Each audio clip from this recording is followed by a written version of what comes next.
بسم اللہ الرحمن الرحیم۔ اس میں کرنا کیا ہے؟ جتنا ہو سکے نفلی نماز اللہ تعالیٰ کی بارگاہ میں۔ نفلی نماز میں کوئی صورت متعین نہیں ہے، کوئی خاص طریقہ متعین نہیں ہے، جیسے عام نمازیں پڑھتے ہیں اسی طرح پڑھیں۔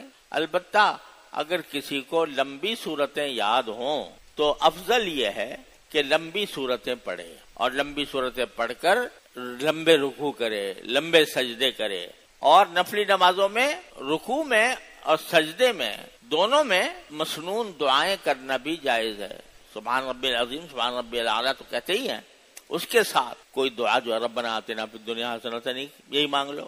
اتنی جامع دعا ہے کہ دنیا میں بھی اچھا ہی دیجیے مجھے، آخرت میں بھی دیجیے، وقنا عذاب النار، تو وہ سجدے میں پڑھ کے کہہ لو، رکوع میں کہہ لو۔ جو قرآن کی دعائیں یا نبی کریم سرورت عالم صلی اللہ علیہ وسلم سے جو معصور دعائیں ہیں وہ مانگتے رہو، لمبے سجدے کر لو، لمبی رکعتیں پڑھ۔ تو ایک تو نفلی نمازوں کی جتنا ہو سکے کثرت، دوسرے تلاوت قرآن کریم جتنا ہو سکے وہ کریں۔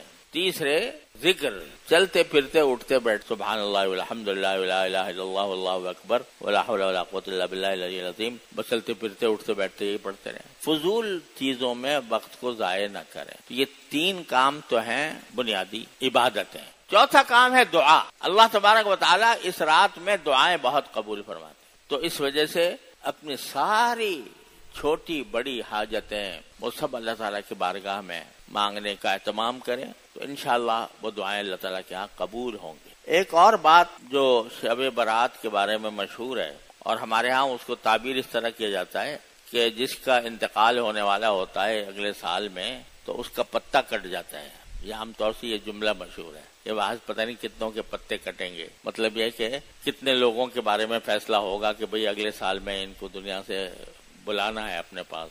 یہ بات جو ہے یہ بالکل بے اصل تو نہیں ہے، لیکن بہت مضبوط بھی نہیں ہے۔ ایک روایت ہے جس میں یہ آتا ہے کہ اس رات میں اللہ تبارک و تعالی سال بھر میں جتنے کام ہوتے ہیں وہ متعلقہ فرشتوں کے حوالے کر دیتے ہیں کہ بھئی کس کو کتنا رزق ملنا ہے اس سال میں، تو وہ جو رزق کے اوپر جو فرشتہ متعین ہے اس کو بتا دیتے ہیں کہ بھئی اس سال میں فلاں کو اتنا رزق دینا ہے۔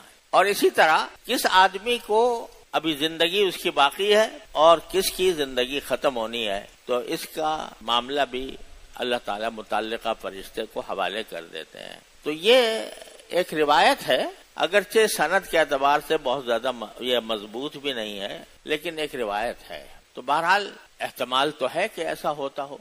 ضعیف روایت بھی جو ہوتی ہے وہ بالکل ایسی نہیں ہوتی کہ ہمیشہ غلطی ہو، اس میں احتمال تو ہوتا ہے کہ شاید اگر چرابی کمزور ہے لیکن بات جو روایت کر رہا ہے وہ صحیح ہو۔ لہذا اگر بندہ اس رات میں یہ دعا کرے کہ یا اللہ آج آپ میرے اگلے سال کے تمام رزق کا فیصلہ کرنے والے ہیں، تو اللہ اپنے رحمت سے میرے رزق میں وسعت عطا فرما دیجئے، حلال رزق مجھے وسعت کے ساتھ عطا فرما دیجئے، تو کوئی حرج نہیں ہے اس یہ دعا کرنے میں۔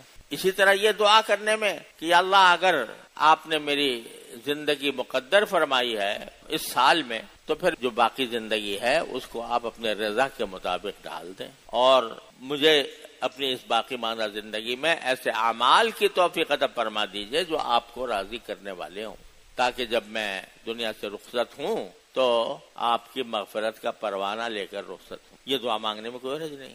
ایک روایت میں یہ بھی آیا ہے کہ رات کو تو اس میں عبادت کرو اور اگلے دن روزہ رکھو، مگر یہ روایت انتہا درجے کی ضعیف روایت ہے، تقریباً موضوع جیسی۔ اسی وجہ سے فقہائے کرام نے جو اپنی کتابوں میں نفلی روزوں کا ذکر کیا ہے کہ فلاں فلاں وقت میں نفلی روزے رکھنا چاہیے، جیسے عاشورہ کا دن ہے، عرفے کا دن ہے، وغیرہ وغیرہ، تو اس میں کہیں یہ 15 رمضان کے روزے کا کوئی ذکر فقہائے کرام نے بھی نہیں کیا۔ اس وجہ سے نہیں کیا، روایت تو ہے ابن ماجہ میں روایت، لیکن انتہا درجے کی ضعیف روایت۔ لہذا روزہ رکھنا اس خاص دن میں یہ کوئی سنت نہیں ہے۔ البتہ میں آپ سے پہلے بھی عرض کر چکا ہوں کہ شعبان کے مہینے میں نبی کریم سرورت عالم صلی اللہ علیہ وسلم روزے زیادہ رکھتے تھے عام مہینوں کے مقابلے میں، تو اب شعبان کے کسی بھی دن بھی آپ نے روزہ رکھ لیں تو وہ رسول کریم صلی اللہ علیہ وسلم کی اس سنت کے مطابق ہوگا۔ یا ویسے ہی روزہ رکھے کہ اس لحاظ سے کہ بھئی شعبان کا ہر روزہ 22 ثواب ہے تو میں روزہ رکھتا ہوں تو بڑی اچھی بات ہے، لیکن یہ نہ سمجھنا چاہیے کہ خاص 15 تاریخ کو فضیلت ہے اس میں روزہ رکھنے کی، اس اعتقاد کے ساتھ نہیں۔ ایک اور بات، قبرستان جانے کی، نبی کریم سرورت عالم صلی اللہ علیہ وسلم سے ساری حیات طیبہ میں ایک مرتبہ روایت ہے کہ آپ قبرستان تشریف لے گئے تھے اور آپ نے بقیع میں جو حضرات مدفون تھے ان کے لیے دعا فرمائی تھی۔ یہ روایت بھی سندن مضبوط نہیں ہے، لیکن ایسا کہیں بھی نہیں ہے کہ جب بھی 15 شعبان آتی ہو تو آپ قبرستان ضرور جاتے ہو، تو یہاں پر بھی ایسا ہی ہے۔ حکم یہی ہو گیا کہ کبھی آدمی چلا گیا اس خیال سے کہ بھئی جا کے میں اموات کے لیے دعا کر لوں، بہت اچھی بات ہے، چلا جائے، لیکن اس کو لازم سمجھنا، یہ شب برات کا خاصہ سمجھنا یہ درست نہیں۔ کبھی چلے گئے کبھی نہیں بھی چلے گئے، اس طرح کرنے میں کوئی حرج نہیں۔